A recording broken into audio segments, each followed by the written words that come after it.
জি, বলেন। আমরা কোন পর্যন্ত অস্ত্র আইন পড়েছিলাম?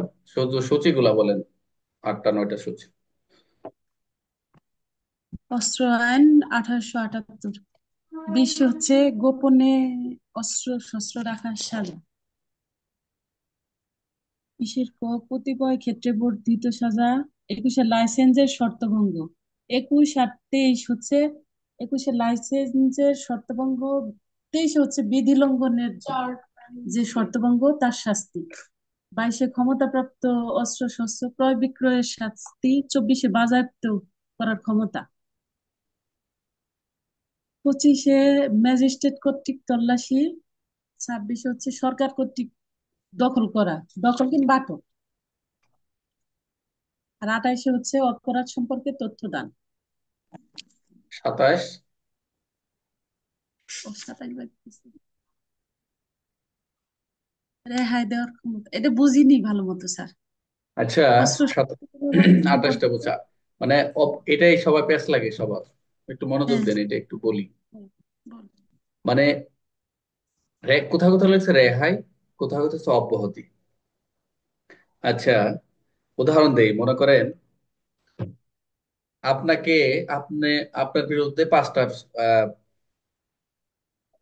কি মামলা বলে, আমাদের বিভাগীয় মামলা হলো আপনার বিরুদ্ধে। বুঝতে পারছেন? হ্যাঁ, 5টা 6টা যাই হোক, 8 10টা যেটাই হোক। এখন কোনো কারণে কর্তৃপক্ষ এটা সেটা তদন্ত করে পাইলো এটা মিথ্যা। তদন্ত করে মিথ্যা হলে তো এটা এমনি আপনি অব্যাহতি পেয়ে যাচ্ছেন তদন্ত হুম, করে। হুম, বাট যখন সারা বাংলাদেশে এই যে সেন্ট্রালি যদি কোনো মেসেজ দিবে, যখন যে সবারই মামলা আছে এই আছে, তখন এটা সেন্ট্রালি একটা অর্ডার আসবে যে সকলের মামলাগুলো থেকে অব্যাহতি দেওয়া হলো, মামলাগুলো খারিজ করা হলো, এরকম হয়েছে না? হ্যাঁ, কয়েকদিন এটা, আগেই হয়েছে। হ্যাঁ রাইট, তাহলে এটা বুঝছেন তো? হ্যাঁ, হ্যাঁ, এই সঠিক। ব্যাপারটা, আচ্ছা। এটাই এখন রেহাই দেওয়া। বাস্তবে, আচ্ছা এটা এটা বুঝলেন। এখন যদি সরকার যদি মনে করে অফিসিয়ালি সারা বাংলাদেশ গেজেট দিয়ে দেয় যে কালকে থেকে সমস্ত অস্ত্র থানায় অথবা ডিলার অথবা সেনাবাহিনী এরকম একটা নির্দেশনা দিবে যে তোমরা এখানে অস্ত্রগুলা জমা দাও, এক, অথবা বলবে কালকে থেকে 3 দিন বা 4 দিন কেউ অস্ত্র নিয়ে বের হতে পারবে না, এরকম একটা গেজেট করে দিল, একটা নির্ধারিত তারিখ করে দিল। প্রথম হচ্ছে অস্ত্র জমা দিবে, আর একটা হচ্ছে সারা বাংলাদেশ কি করবে, ঘোষণা করবে, নিষেধাজ্ঞা করবে যে আপনি এই কাজ করতে পারবেন না, অস্ত্র নিয়ে চলাফেরা করতে পারবেন না। বুঝতে পারছেন? এখন এই 7 দিন পরে সরকার কি করলো, আরেকটা গেজেট দিল যে আপনারা যে নিষেধাজ্ঞা করেছিলাম এটা, এই আইনটা আজকে থেকে অফিসিয়াল গেজেটটা আপাতত অব্যাহতি দিলাম, আপনাদের তুলে নিলাম। ক্লিয়ার? সঠিক। এখন বুঝছেন দিদি? হ্যাঁ, বুঝতে পারছি।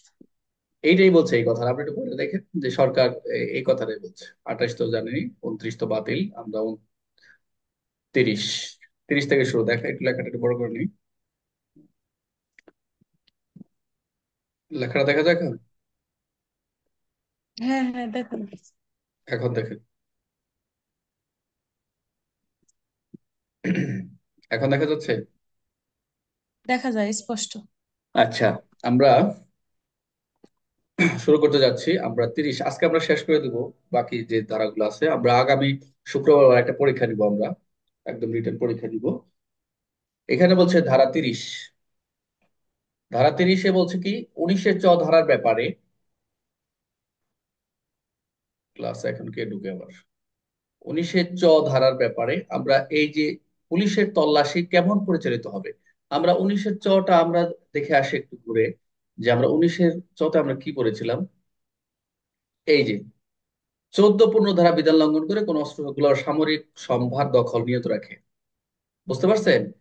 আমরা কিন্তু হ্যাঁ, 19-এ পড়ছিলাম, 19-এর তে বলতেছে, এটা কিন্তু 19 এই 19-এ গিয়ে আমরা তে যখন ঢুকলাম, যে 13 14 ধারার 14 15, সরি, 14 15 ধারা যদি কোনো ব্যক্তি অস্ত্র নিয়ে দখলে রাখে, নিয়ন্ত্রণ রাখে, সামরিক সম্পর্কগুলো আবার এই ক্ষেত্রে বলছে যে অস্ত্রের তল্লাশির বিধানটা কেমন হবে, এখানে বলে দিচ্ছে কে কে তল্লাশি করতে পারবে, কোন কোন পদমর্যাদা অফিসার তল্লাশি করবে।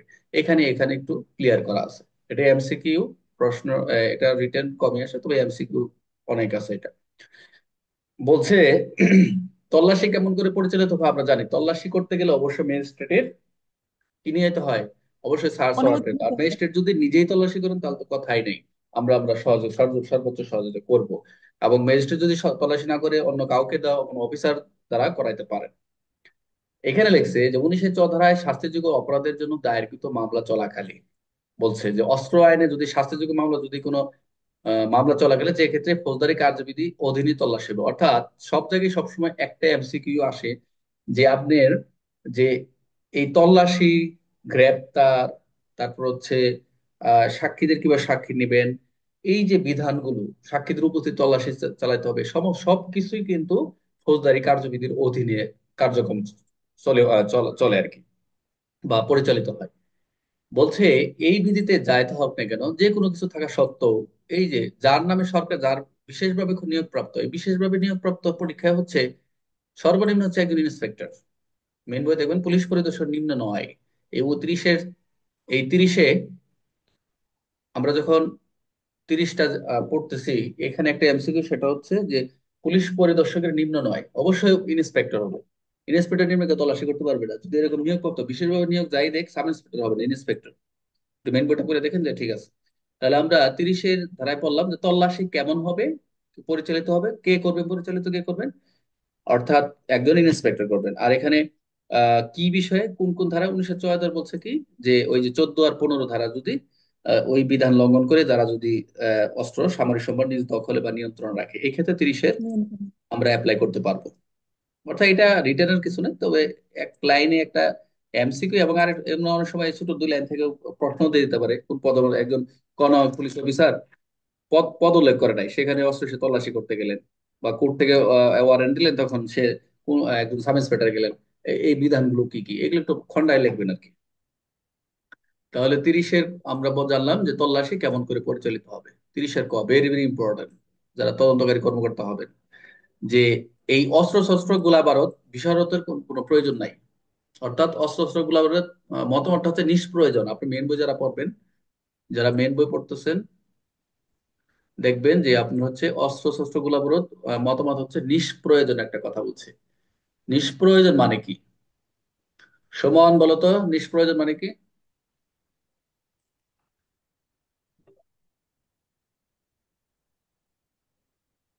সমান কোথায়? স্যার নিষ্প্রয়োজন মানে স্যার প্রয়োজন আছে আবার নাই, দুইটাই। নিষ্প্রয়োজন আছে আবার নাই, আচ্ছা। ও বললো প্রয়োজন আছে আর নাই। তাহলে তার কথাটা আমরা একটু খন্ডাই, যে লেখা দেখা যাচ্ছে? আচ্ছা, ও বলছে আছে এবং নাই। যেমন অস্ত্র গোলাবারুদে বিশেষজ্ঞের মতবাদ নাই কেন যদি বলা হয়, আদালত যদি মনে করে, একমাত্র আদালত যদি মনে করে যে এই আদালতের গোচরে আসে, এরপর মতামত পরীক্ষার প্রয়োজন হয় না। আবার আদালতের যদি প্রয়োজন মনে হয় যে এটা অস্ত্রটা বিদেশি না দেশি, এরকম যদি মনে হয়, তাহলে প্রয়োজন আছে, এটা আদালতের এখতিয়ার। তবে ম্যাক্সিমাম আমরা দেশি অস্ত্রগুলা পরীক্ষা করে নাই, তবে থানা প্র্যাকটিক্যাল যেটা পাইছি। তবে এই লেখছে যে গোলাবারুদ কিনা, যে এই অস্ত্রটি বিচারে লেখছে কোনো অপরাধের কোনো বিচারে কোনো বস্তু বা জিনিস বা অস্ত্র অস্ত্র গোলাবারুদ কিনা তা প্রমাণের জন্য বিশেষত মত পরীক্ষা প্রয়োজন। যেহেতু অস্ত্রই পেয়েছেন, আপনি এটা জানেনই যে এটা অস্ত্র, কিন্তু আপনি অবশ্যই নিয়ম হচ্ছে অস্ত্র গোলাবারুদ হোক, আপনি অবশ্যই পরীক্ষা পাঠাবেন। বুলেট পেলে পরীক্ষা পাঠাবেন যে আসলে এটা গুলি কিনা, এটা কোন কোন অস্ত্রের গুলি, এরকম আমাদের পরীক্ষা করতে হয়। পরীক্ষা করাটা সবচেয়ে বেটার। তবে অস্ত্র আইন স্পেসিফিক বলে দিচ্ছে যে অস্ত্র গোলাবারুদ বিশেষ মতামতের প্রয়োজন নাই বা নিষ্প্রয়োজন। এটা দুইটাই, একটা হচ্ছে আপনি যদি পরীক্ষা কোন ক্ষেত্রে প্রয়োজন নাই, কোন ক্ষেত্রে প্রয়োজন আছে, একমাত্র আদালতের মতে যদি মনে করে, যদি না অপরাধের বিচারের সময় আদালতের মতামত পরীক্ষা প্রয়োজন, এই যে একটা লাইন হচ্ছে, যদি না অপরাধের বিচারের সময় আদালতের মতে এইরূপ মতামত পরীক্ষা প্রয়োজন হয়। যদি আদালত মনে করে যে এটা পরীক্ষা করা দরকার নেই, আর যদি মনে করে এটা পরীক্ষা করা দরকার যাচ্ছে সাজার ক্ষেত্রে, বর্ণনার ক্ষেত্রে, তাহলে সেটা পরীক্ষা করাইতে পারে। 30-এ ক হচ্ছে অস্ত্র গোলাবারুদ বিশারদের মতামত প্রয়োজন নাই। 31টা হচ্ছে এটা দরকার নাই, এটা বাধা দেবেন এরকম কিছু দরকার নেই, 31টা ইম্পর্টেন্ট না। আচ্ছা, শুমারি 32, মনোযোগ দেন। শুমারি, আমরা আদম শুমারি, শুমারিটা কি? অরুণাদি বলেন তো, শুমারিটা কি? গণনা করা, গুড, সমষ্টিগত গণনা। গুড। এখন সরকার অনেক একটা অফিসিয়াল গ্যাজেট দিল, সরকার যে কোনো সময় বলতে পারে যে এটা আদমশুমারি, আমরা আদমশুমারি জানি। এটা সুমারি করা দরকার, গণনা করা দরকার। তাহলে কি করবে, অফিসিয়াল গেজেট দিবে সারা বাংলাদেশে যে অস্ত্রগুলা কতগুলো অস্ত্র আছে, একজন অফিসারকে ক্ষমতা দিবে, ক্ষমতা দিয়ে সেই অস্ত্রগুলো হিসাব দিয়ে কি, বা অস্ত্রগুলা তার সামনে বলবে যে অফিসার ইনচার্জ অথবা ম্যাজিস্ট্রেট বলবো অস্ত্রগুলো, যার যার অস্ত্র আছে এলাকায় আপনি নিয়ে আসেন, অস্ত্রগুলা দেখবে, হাজির করবে এক কোথায়। এইগুলো হচ্ছে অস্ত্র সুমারি। 32 ভেরি ভেরি ইম্পর্টেন্ট, তেমন একটা ইম্পর্টেন্ট নাই, 32 লেস ইম্পর্টেন্ট, খালি পরে সুমারি হচ্ছে 32।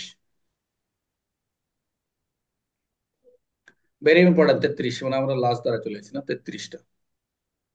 আইনগত ব্যবস্থা, মামলা বিজ্ঞপ্তি মেয়াদ, মানে 33, কারোর বিরুদ্ধে মামলা করতে হলে আইনগত ব্যবস্থা নিতে হলে মামলা বিজ্ঞপ্তি দিতে হবে, তার মেয়াদ কি হবে, তামাদি যেটা বলে অনেক সময়। এর অধীনকৃত কোনো কাজের জন্য কোনো ব্যক্তির বিরুদ্ধে তাকে অভিপ্রেত ব্যবস্থা গ্রহণের সময়, অভিপ্রেত মানে মামলা বা তার বিরুদ্ধে যদি ব্যবস্থা গ্রহণ করতে চায়, তার কারণ, এই উদ্ভুত শব্দটা দরকার নেই, তার কারণ 1 মাস পূর্বে লিখিত বিজ্ঞপ্তি না দিয়ে দেওয়ানি মামলা ব্যতীত কোনো কার্য গ্রহণ করা যাবে না। 1 মাস পূর্বে, ভেরি ইম্পর্টেন্ট, এটা হচ্ছে এমসিকিউ।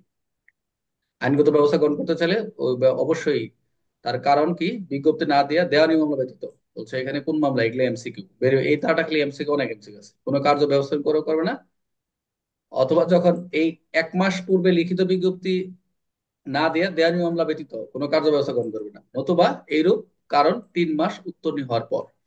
যদি এরকম 3 মাস, বিজ্ঞপ্তির প্রচার 3 মাস হয়, তাহলে এই 3 মাস পর সেটা কি দিবে, মামলা গঠন করতে হবে। অবশ্যই তাকে নোটিশ দিতে হবে। এটা মেন বই, ইয়ার কাছে মেন বই আছে, এই অরুণাদি, না, মেন বই নাই। কার কাছে আছে মেন বই সামনে এখন, চঞ্চল দা?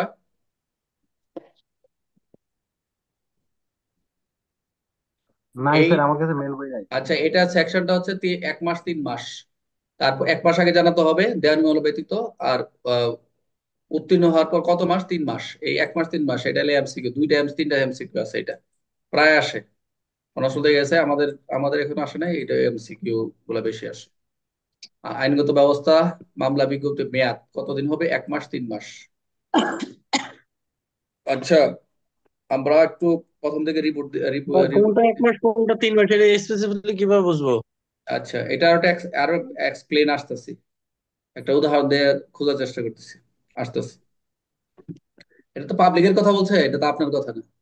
এগুলো হচ্ছে ম্যাক্সিমাম কোর্ট কাছারি, এরকম খুব রেয়ার, এগুলা খুব রেয়ার, এগুলা হয় দেওয়ানি না। দেওয়ানি মামলা দেওয়ানি মামলা ব্যতীত কারো বিরুদ্ধে কোনো মামলা দায়ের করতে হলে অন্তত 1 মাস পূর্বে তাকে নোটিশ দিতে হবে। হ্যাঁ, নোটিশ দিতে হবে।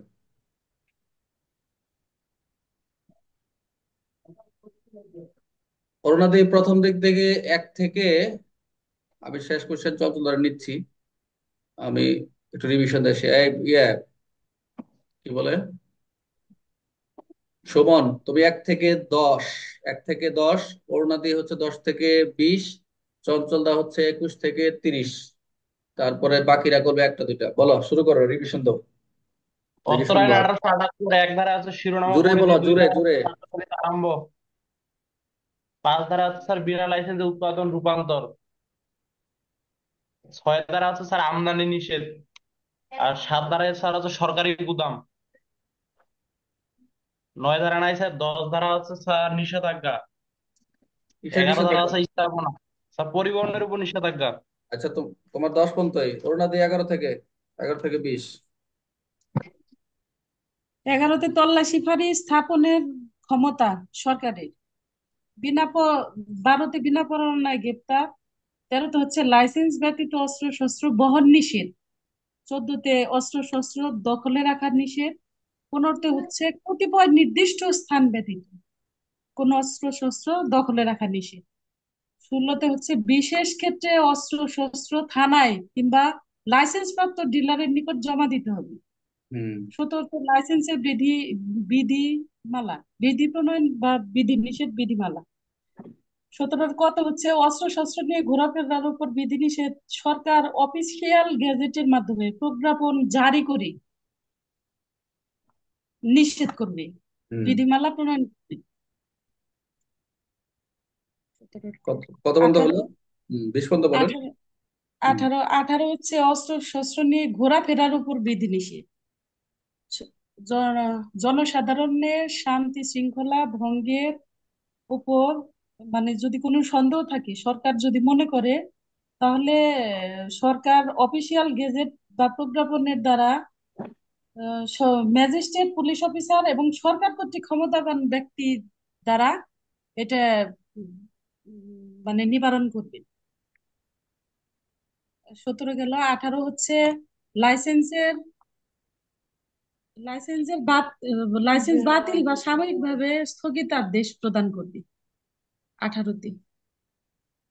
আর 19-এ হচ্ছে শাস্তি, অত্র আইনের মানে অস্ত্র আইনের 5, 6, 10, 13, 14, 15, 16, 17 ধারার শর্ত ভঙ্গের শাস্তি। আর 19-এর ক হচ্ছে কতিপয় ক্ষেত্রে 6, 13, 14 এবং 15 ধারার শর্ত লঙ্ঘনের শাস্তি। আর 20-এ হচ্ছে গোপন রাখার শাস্তি। আচ্ছা, সবাই একটু মনোযোগ দেন। 30 খটা একটু দেখেন।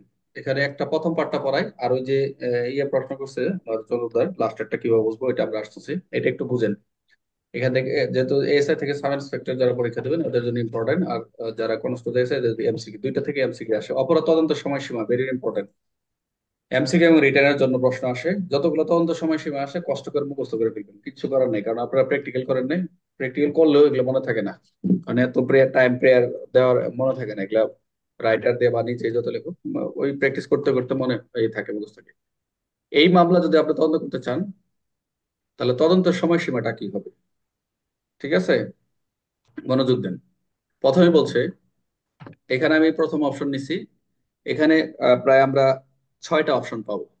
এই 6টা অপশনের ভিতরে প্রথমটা যদি ভালো করে বুঝেন, মনোযোগ দেন সবাই, এটা খুবই ইম্পর্টেন্ট আপনাদের, আমি ধরবো সবার। প্রথমে বলছে, একে বলছে ফৌজদারি কার্যবিধি 1898, অর্থাৎ এই আইনে যাই কিছু থাকুক না কেন, এই আইনের অধীনে অবশ্যই অপরাধ তদন্ত করতে হবে। অর্থাৎ ফৌজদারি কার্যবিধি যাই কিছু থাকুক না কেন, আমরা অন্য আইনে আমরা যাই করছি না কেন, কিন্তু এই আইনে বলছে স্পেসিফিক ভাবে, অস্ত্র আইনে বলছে যে এই তদন্ত সময়ের সীমাটা এর ফলো করতে হবে। একের ক, প্রথম হচ্ছে এক, পরে ক খ বলছে। এই এক অপশনে বলছে যে ফৌজদারি কার্যবিধি যাই থাকুক না কেন, নিম্ন বর্ণিত অপরাধ তদন্ত সময় একে বলছে কি, যদি হাতে নাতে ধৃত হয়, হাতে নাতে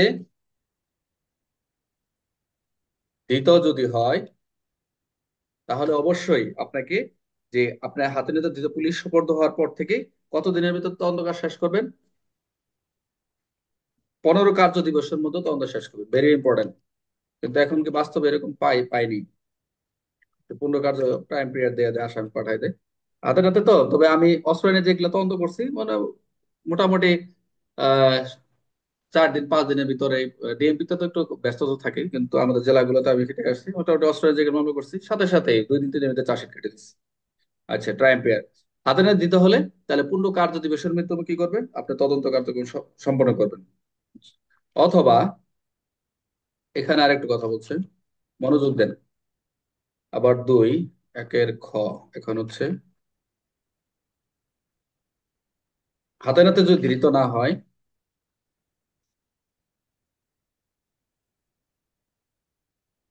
আমি সবাইকে ধরবো, এটা হাতে নাতে ধৃত না হলে, যদি আপনি হাতে নাতে ধরতে পারেন না, তাহলে হয়ে যাবে আপনার 60 কার্য দিবস।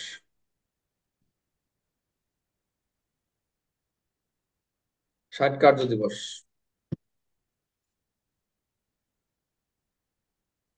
আচ্ছা, এখানে এইভাবে ভাষাগুলো লিখবেন যে হাতে নাতে যদি দিত না হয়, অথবা অপরাধ সংগঠনের সময় যদি হাতে নাতে দিত না হলে, সেই ক্ষেত্রে 60 কার্য দিবস। দিন এবং কার্য দিবসের বুঝেন তো সবাই? অরুণাদি, দিন এবং কার্য দিবস।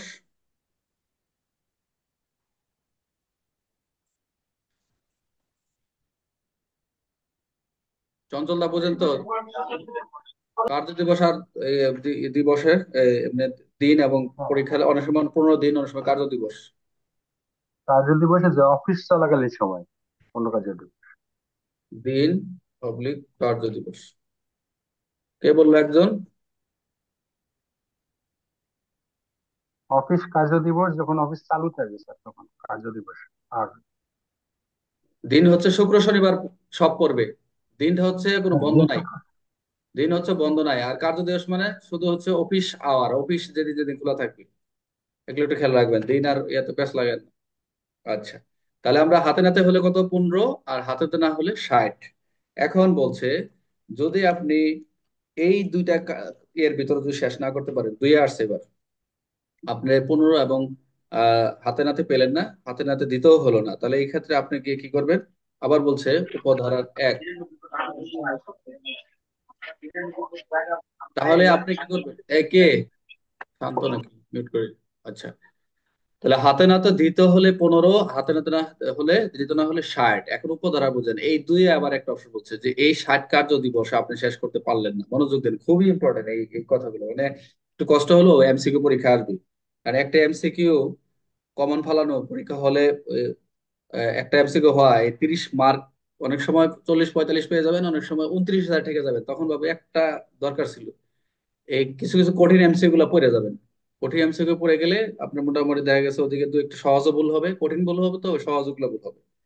আচ্ছা, এই উপরোক্ত যদি তদন্ত কার্য সম্পন্ন না করতে পারেন তাহলে অবশ্যই 7 কার্য দিবস। আরো সময় কার কাছে নেবেন?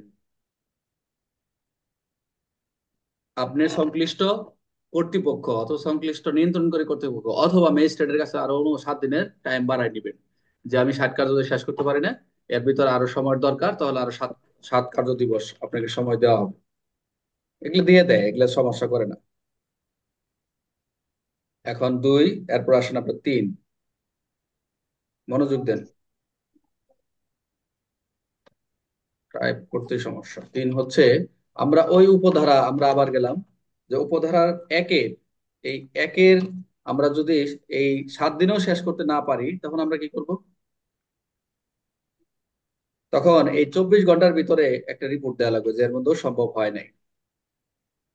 যে যখন এইটা শেষ হবে, আপনার টাইমটা শেষ হয়ে যাবে। টাইমটা যখন শেষ হবে, একটু ছোট করে নিই। আচ্ছা, আপনার যখন এই 7 দিনের কার্যদিবসটা শেষ হয়ে যাবে, কার্যদিবস শেষ হওয়ার সাথে সাথে আপনাকে যে আয়ু থাকবেন অবশ্যই 24 ঘন্টাতে সংশ্লিষ্ট কর্তৃপক্ষ অথবা নিয়ন্ত্রণকারী কর্তৃপক্ষ অথবা ম্যাজিস্ট্রেটকে লিখিতভাবে কি করতে হবে? অবহিত করবেন। এইটুকু কে বুঝেন নাই? স্যার এখানে কি ওই 7 দিন শেষ হওয়ার পর 24 ঘন্টা? হ্যাঁ হ্যাঁ, 7 কার্যদিবস। এক 7 কার্য দিবস শেষ হওয়ার পর 24 ঘন্টার মধ্যে জানাতে হবে? হ্যাঁ, মানে আমার আজকে শেষ হলো, কাল কাল আজকে রাত্রে ফরওয়ার্ডিং দিয়ে পাঠাই দিবেন যে স্যার এটা এই মামলাটা এখন পর্যন্ত কারো অ্যারেস্ট করা গেল না, বা কোনো তথ্য উদ্ঘাটন করা গেল না, এরকম কিছু। আরো আরো তথ্য দরকার বা এরকম কিছু, তখন জানাইতে হবে। তখন কি করবে? আদালত মনে করবে যে এই ওনার দ্বারা আর হবে না, নতুন একটা আয়ু দিয়ে দিই, নতুন আয়ু নিয়োগ করবে তখন। দ্বিতীয়, এটা হলো প্রথম আয়ুর কাজ। এখানে প্রথম আয়ু দ্বিতীয় আয়ু কিছু লেখে নাই। অস্ত্র আইনে প্রথম আয়ু দ্বিতীয়, কিন্তু আমরা বুঝি যে আয়ু নিয়োগ করবেন যখন কথা বলছে, তার মানে দ্বিতীয় আয়ু নিয়োগ করতে পারেন। কারণ হচ্ছে এই আইনে ব্যর্থ হলে অন্য আইনে বলা আছে যে বিভাগীয় মামলা রুজু করবে, বিভাগীয় সংশ্লিষ্ট আয়ুদের বিরুদ্ধে বিভাগীয় রুজু করা যায়। চঞ্চল দা বলেন, দেখবেন না, এবার বলেন।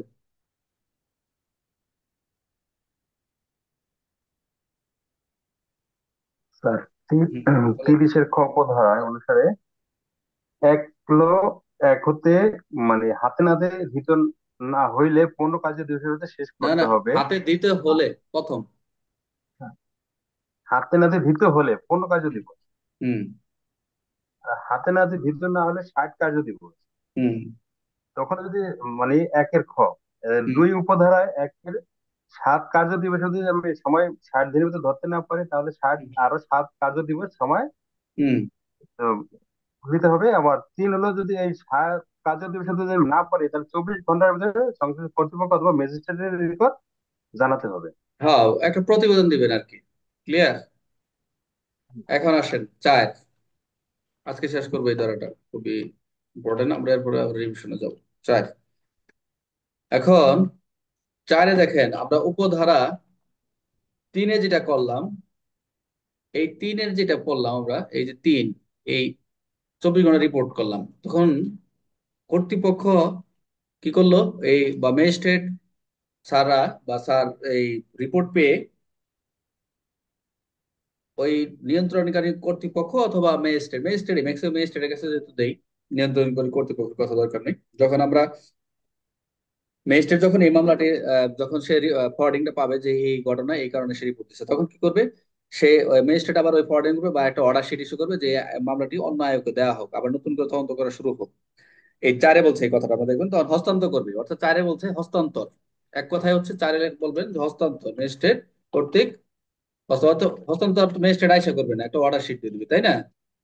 এরকমই তো, অর্ডার শিট দিবে আর কি। আচ্ছা, 4-এর এখন ক, আমরা ওই যে আবার এখন একে ক এই পড়ছিলাম না, এইভাবে যাবো এখন। 4-এর। এখন ওই যে আপনি যদি আবার আপনি পাওয়ার পর যদি অ্যারেস্ট করেন হাতে নাতে দিতে হলে, তখন ওই যে সময় নিছিলেন উপরে প্রথম নিছিলেন কতদিন, এই দেখেন এখানে কতদিন, 15 দিন না? এখানে দেখেন 15 দিন না প্রথম কতে, তাহলে এখানে হবে অর্ধেক, তাহলে কত, 7। ক্লিয়ার? 4-এ যায় হবে এটার অপোজিট, এটার বিপরীত হবে, 15 আসতে হবে 7। তারপরে এখানে যেটা আছে এটার হবে অর্ধেক, কত, 30। ক্লিয়ার? এখন এই যে আমরা পড়ছিলাম যে 2-এ হচ্ছে 24 ঘন্টা করে পেলাম, এই যে এখানে পড়ছিলাম 24 ঘন্টা, এরপরে যদি আপনি না পান আবার আপনার দ্বিতীয় হিসাবে আপনি কি করবেন, আপনিও 24 ঘন্টার ভিতরে রিপোর্ট দিয়ে দিবেন। মনোযোগ দেন, এটা পাস হবে। দেখেন একটু বুঝছেন কিনা। অর্থাৎ 4-এ যে হস্তান্তর, হস্তান্তর কি করবে, একের হচ্ছে এই একের বিপরীত। কে কে বুঝেন নাই বলেন?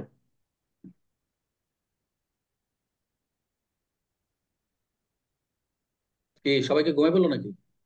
বুঝলাম না। সুমন, শান্ত, বিষয়টা ক্লিয়ার হয়েছে স্যার, বুঝতে পারছি। এখন বিভাগীয় মামলার চঞ্চল দা, ক্ষেত্রে অরুণাদি, স্যার একটু বুঝে দিলে ভালো হইতো। চঞ্চল দা। ঠিক আছে স্যার, বুঝতে বিষয়টা ক্লিয়ার হয়েছে স্যার, বুঝতে পারছি, ধন্যবাদ।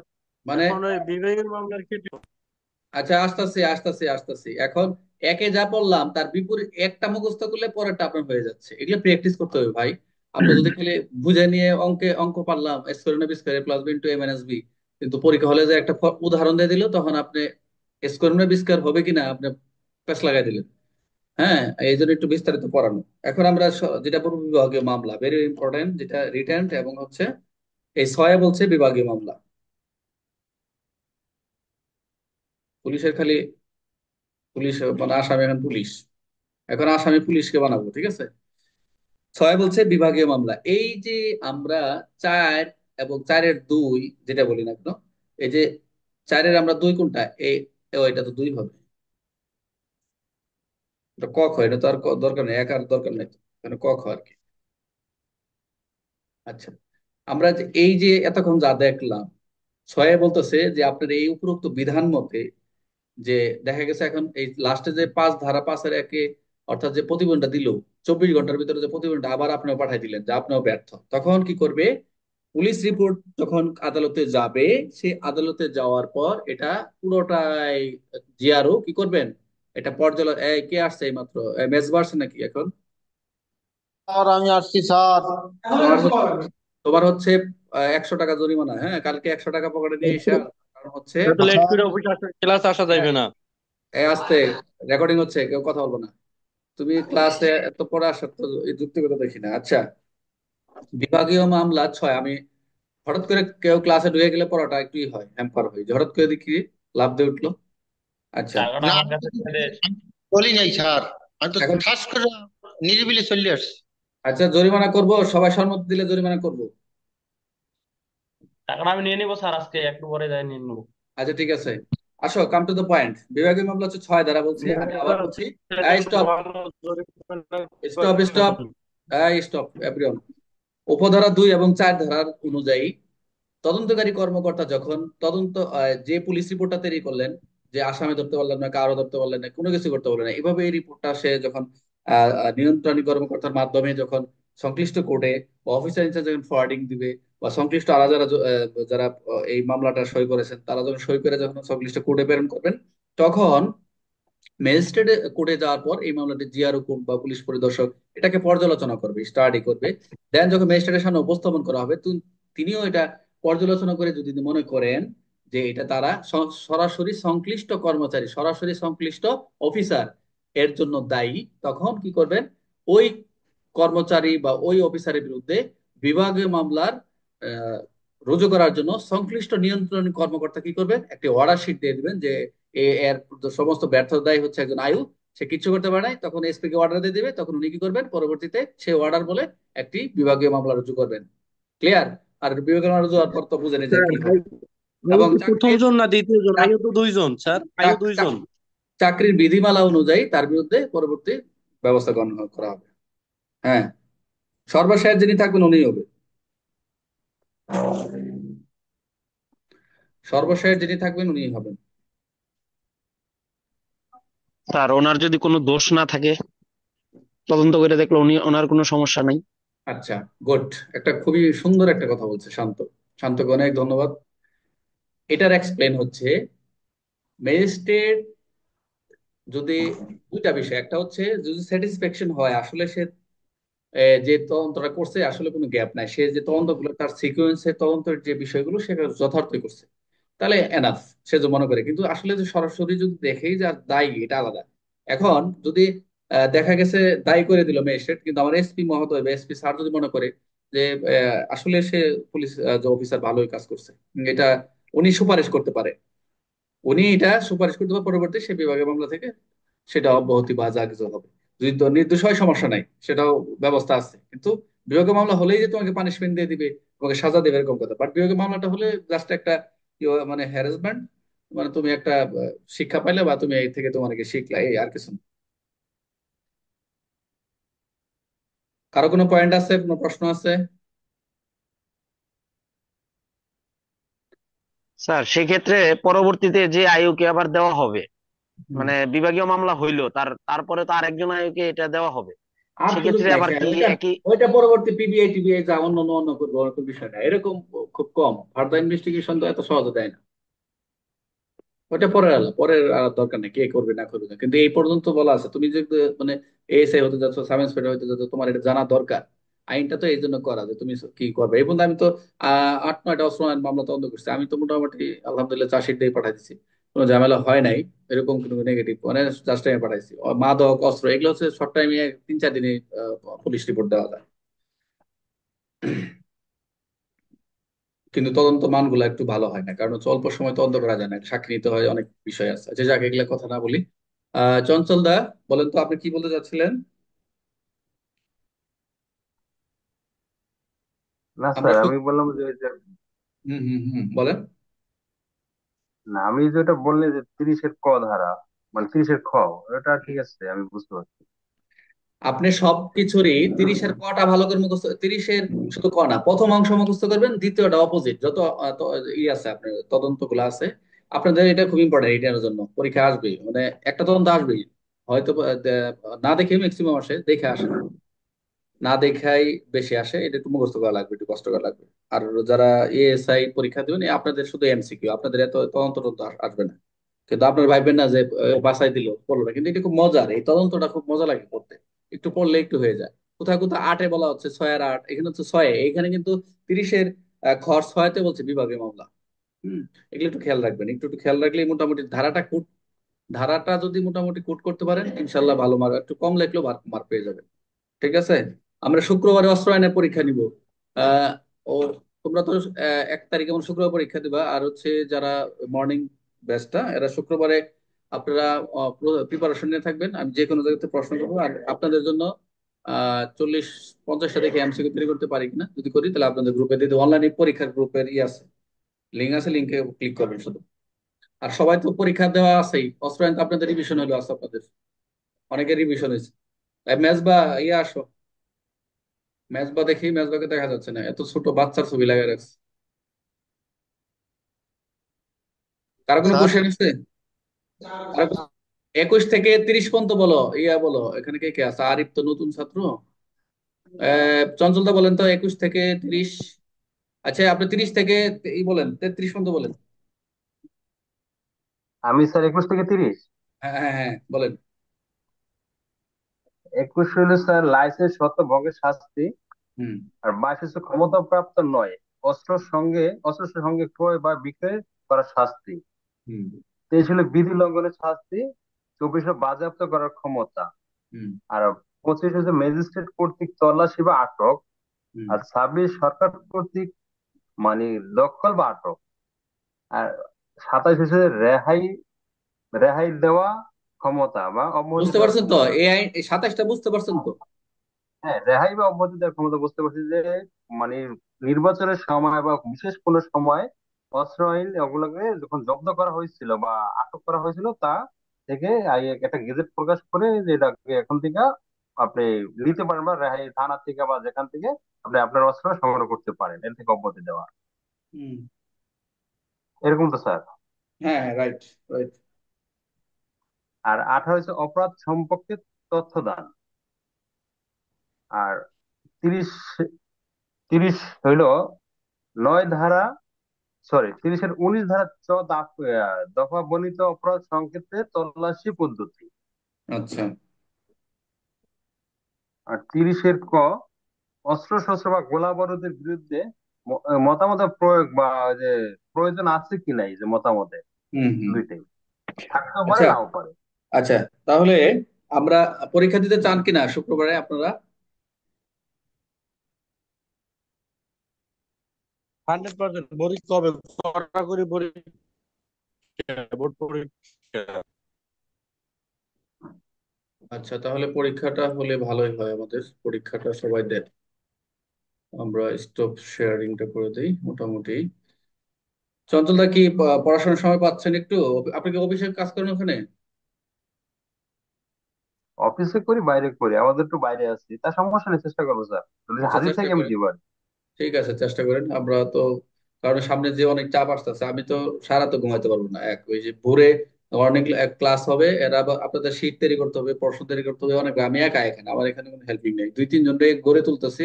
এরা খুব চরম ফাঁকিবাজ। হ্যাঁ, 3 মাস ধরে একটা পড়াইতেছে, পারতেছে না, খুব ফাঁকিবাজ। সেখানে আমি টেনশনে পড়ে গেছি।